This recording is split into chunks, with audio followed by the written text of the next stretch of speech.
Série Saiba Mais, Ministério de Publicações. Uma introdução sobre suas responsabilidades e atribuições. O Ministério de Publicações coordena e promove o evangelismo por meio da página impressa. A obra de publicações, desenvolvida por Tiago White antes mesmo que a igreja tivesse um nome ou organização oficial, teve e terá um importante papel na tarefa de proclamar ao mundo o Evangelho eterno e preparar um povo para a segunda vinda de Jesus. A missão do Ministério de Publicações é o evangelismo e a nutrição dos membros da igreja. Ellen White encoraja os membros da igreja a vender ou doar nossa literatura. Além disso, ela também salienta que há muitos lugares em que a voz do pastor não pode ser ouvida, lugares que só podem ser alcançados através das nossas publicações, livros, revistas e folhetos contendo verdades bíblicas que o povo necessita. As responsabilidades do diretor do Ministério de Publicações incluem alimentar e nutrir espiritualmente os membros da igreja local por meio da literatura e publicações denominacionais. Divulgar e promover os novos recursos e publicações disponibilizados pela igreja, livros, manuais, revistas, folhetos, dentre outros. Motivar a entrega de literatura denominacional em lugares ainda não alcançados pela mensagem adventista. Incentivar a igreja na distribuição de publicações de cunho evangelístico em todas as residências do seu território. Organizar com antecedência a aquisição de livros missionários para o Impacto Esperança. Auxiliar com a ajuda de outros departamentos no planejamento e distribuição de livros missionários e folhetos de forma organizada e sistemática. Indicar pessoas para atuar nos ministérios de publicações como comportores. Promover a assinatura da lição da Escola Sabatina para todas as faixas etárias da igreja com o apoio do Departamento de Escola Sabatina e demais departamentos da igreja.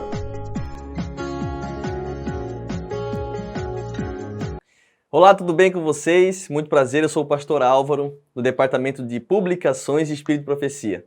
E eu quero me dirigir a você hoje nessa tarde, depois desse belíssimo vídeo que nós todos pudemos ver aqui de publicações, o quanto esse ministério ele cuida das famílias, o quanto ele cuida do alimento espiritual, do pão espiritual.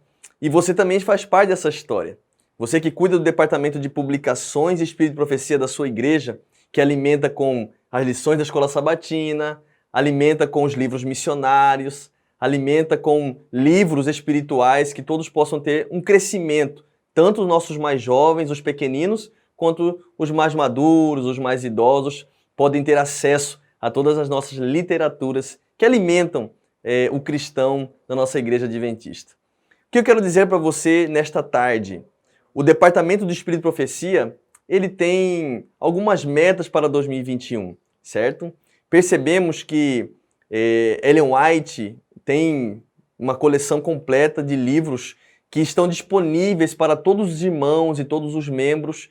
E o nosso primeiro objetivo, primeiro alvo, é que toda a igreja tenha em sua biblioteca um mini Centro White. O que é um mini Centro White, pastor?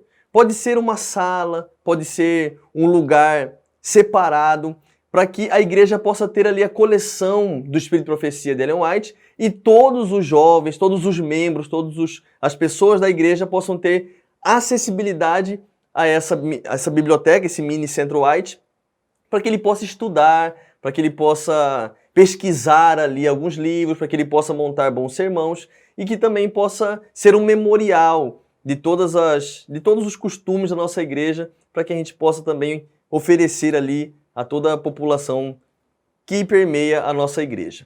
Veja bem, quando a gente fala sobre o Espírito de Profecia, logicamente a gente lembra dos nossos pioneiros, né? Joseph Bates, John Andrews, Ellen White. E hoje eu quero falar especificamente sobre a vida de Ellen White, né? Quando a gente estuda sobre Ellen White ou quando a gente ouve falar sobre Ellen White, as pessoas elas remetem-se ao erro de pensar que ela era uma mulher brava, uma mulher que tinha poucos amigos, que só chamava a atenção das pessoas, que não tinha palavras cortês, mas pelo contrário, a história diz que muito pelo contrário, Ellen White era uma pessoa cortês, amável, amigável, uma líder, uma amante do Evangelho, uma pregadora da palavra de Deus.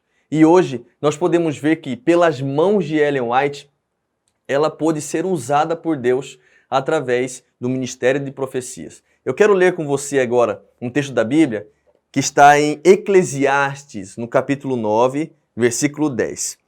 O texto diz assim, ó: tudo quanto te vier à mão para fazer, faze-o conforme as tuas forças, porque no além, para onde tu vais, não há obra, nem projetos, nem conhecimento e nem sabedoria.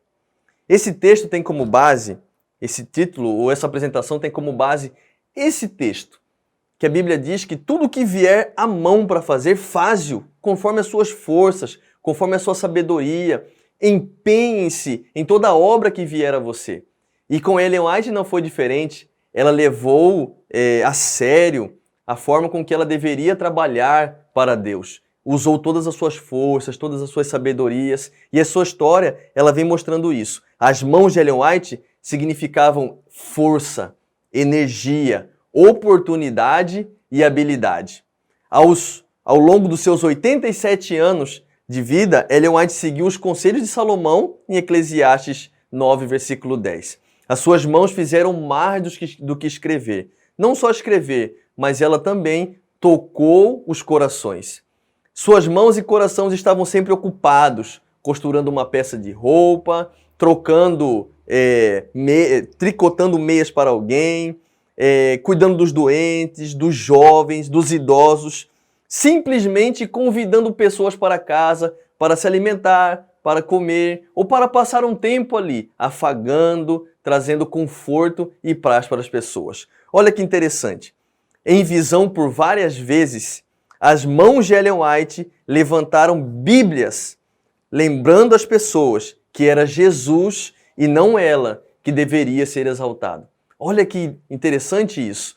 As mãos de Ellen White, frágeis, uma mão de uma jovem menina, levantavam Bíblias pesadas por tempos e tempos. E mostrava que a força não vinha dela, mas vinha do próprio Cristo que queria passar a mensagem. Ellen White tinha uma vida de oração.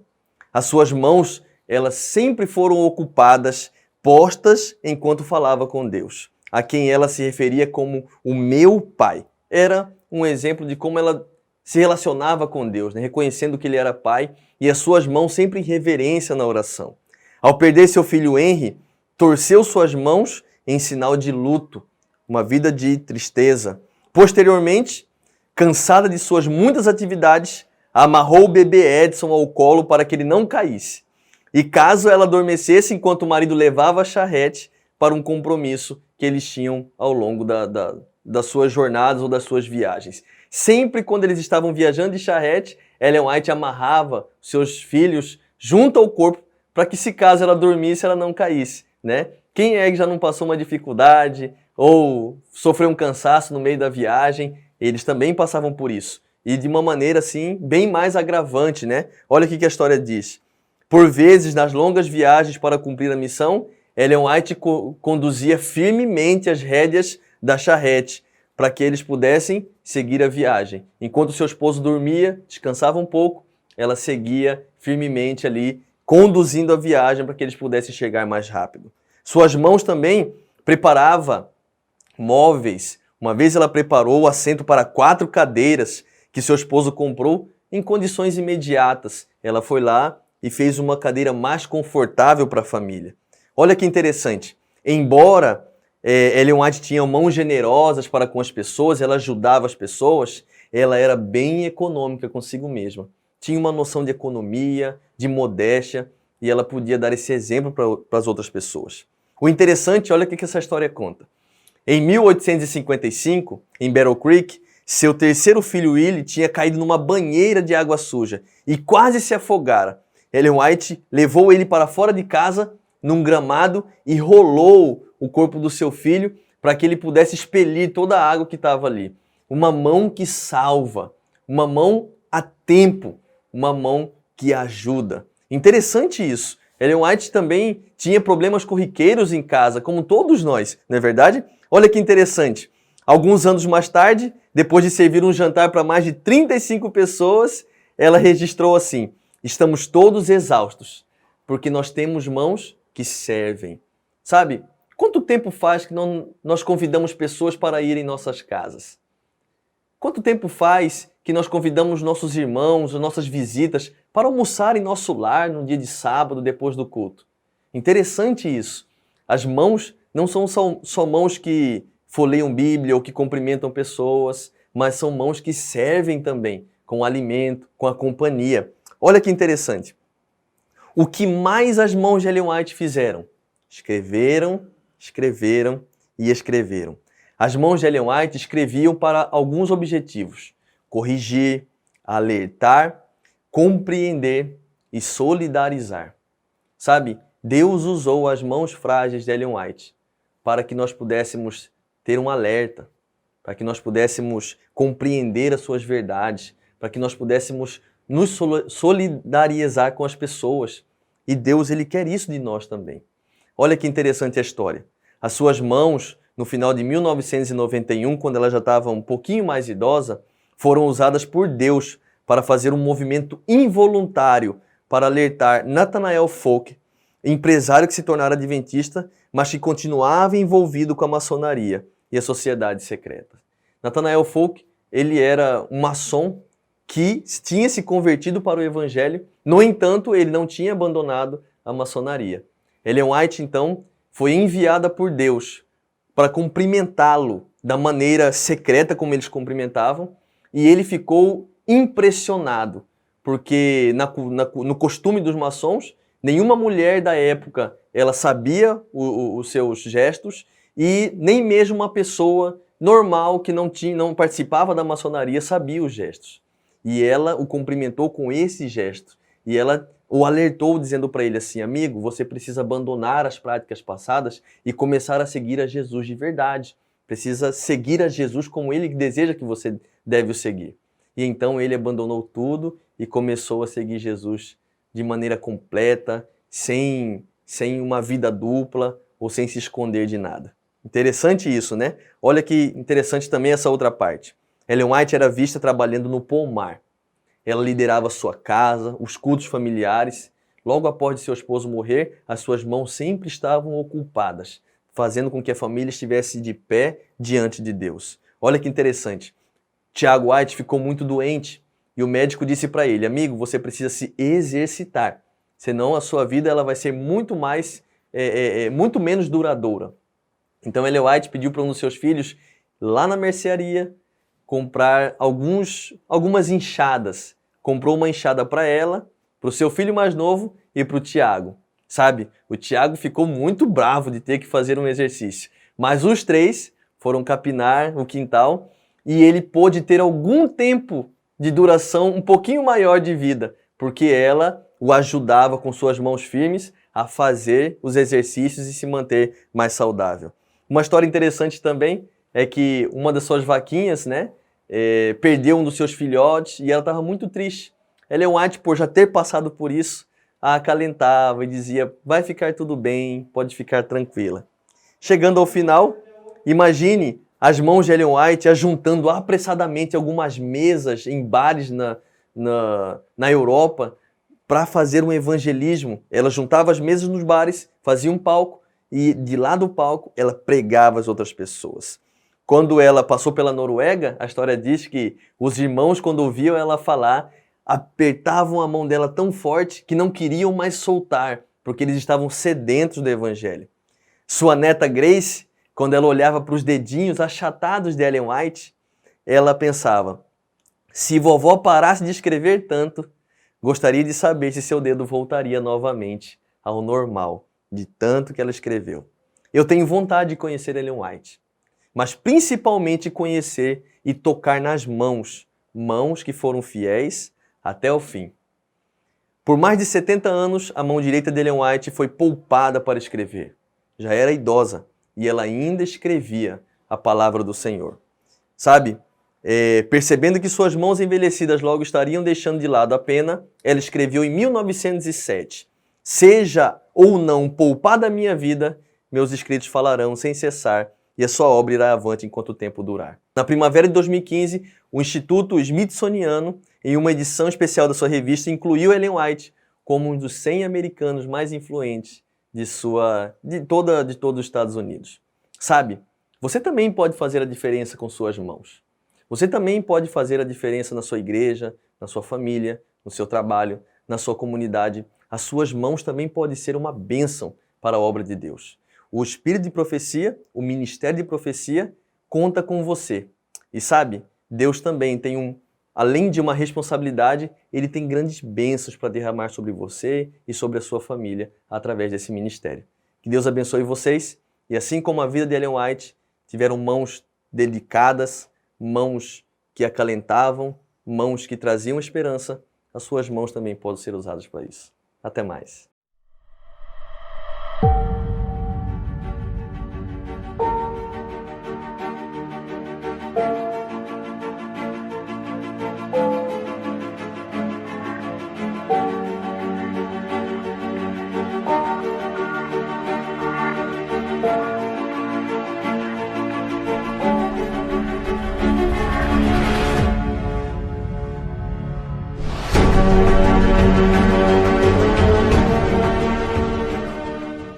A comportagem para mim é até difícil falar, porque foi o ministério que me salvou, me tirou lá de onde eu vim, né?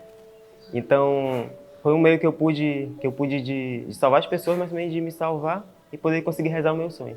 O meu sonho é de poder me formar em psicopedagogia, na parte da neurociência, e eu estou indo em busca dele cada dia. Nós batemos em várias casas. Foi realmente muitas casas que a gente bateu nesse dia. E no fim, nós pensamos em desistir um momento, porque estava difícil de entrar. O Moisés ia saindo com o irmão dele para jogar bola até então, e ele disse para a gente falar com a irmã dele. E a gente começou a conversar com ela, começou a apresentar o livro, ela começou a gostar. No meio da apresentação, ela fez uma pergunta para a gente. Vocês são de alguma igreja? São de algum lugar? A gente falou que era adventista. Ela falou, percebi. Ela começou a contar a história dela.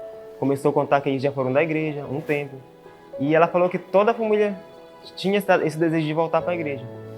Foi até então que a gente teve a ideia de toda sexta-feira fazer um pôr do sol com a família deles. E na primeira sexta-feira o Moisés não estava, ele trabalhava no sábado, então ele não estava lá. Na segunda sexta-feira ele também não estava. Já na terceira sexta, que a gente chamou o líder, chamou mais um colega nosso, a gente foi lá fazer o pôr do sol com eles e Moisés estava nesse dia. Fazia muito tempo que eu não participava de um culto e eu acho que, de certa forma, aquilo já mexeu um pouco comigo, né? Mas foi aí que então o Aleph falou algo para mim, que ele falou assim, que eu não precisava mudar para voltar, mas sim que eu tinha que voltar para começar a minha mudança. Foi então que a gente conseguiu marcar o batismo dele para um sábado. E o incrível foi que a igreja que a gente ia batizar eles, o tanque rachou. A outra igreja também, o tanque demorava 2 dias para encher. E o pastor Coutrin, ele se disponibilizou para batizar o Moisés.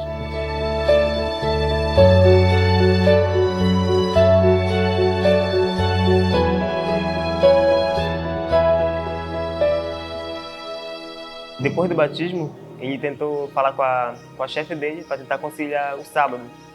Não trabalhar no sábado. Só que ele já meio que sabia que ela não ia aceitar. Foi logo então que eu falei com o meu dupla, a gente conversou e a gente falou, vamos chamar ele para comportar. Um dia o Thiago me ligou ali e perguntou falou a respeito da comportagem, né? Eu já fui aceitando de cara. O Thiago até me falou que achou estranho. E ali eu acho que um dia depois de eu sair do trabalho, eu estava aqui na campanha de comportagem do Sonhando Alto.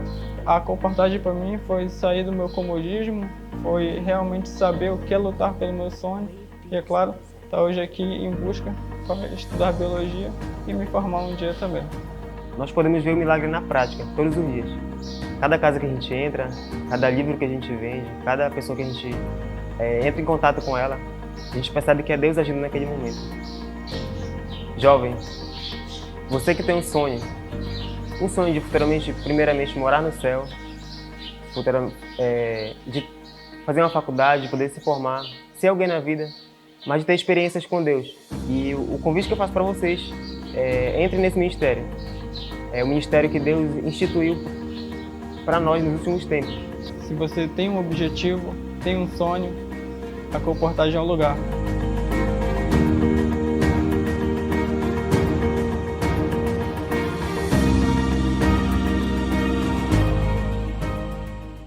Olá, tudo bem com você? Hoje eu vim deixar um recado bem rápido para você. Eu quero falar sobre a Coportagem Evangelística. Você já sabe que a Coportagem Evangelística ela é dividida em duas áreas. A primeira são os permanentes de carreira, são os coportores que vivem da Coportagem. E a segunda é a Coportagem Estudantil. São os jovens de 17 a 25 anos que querem fazer uma faculdade, tem o desejo de estudar numa instituição adventista, onde ele pode fazer o seu curso, seguir a sua carreira, sem precisar se preocupar com o sábado ou se preocupar com algum outro ensino que não seja de acordo com a Bíblia. Eu quero convidar a você que está aí sentado no banco da igreja, sentado assistindo a esse vídeo agora, a pensar num chamado de Deus para você. Se você já tem o seu trabalho, o seu emprego, o que Deus quer para você como ministério? Será que a Coportagem pode ser um lugar para você? Eu tenho certeza que sim. Se você deseja esse chamado, se você quer trabalhar para Deus nessa obra e sentir a chama do Evangelho tocar em seu coração e fazer isso até Jesus voltar, pode entrar em contato conosco, Ministério de Publicações da MPA. E você jovem adventista, que eu já falei aqui na faixa etária de 17 a 25 anos, que deseja estudar e não tem recurso para pagar a faculdade ou não sabe como irá fazer, pode entrar em contato conosco também, que nós temos o caminho exato para que você possa chegar até lá. Deus abençoe a todos, quero desejar também um bom treinamento e um bom sábado.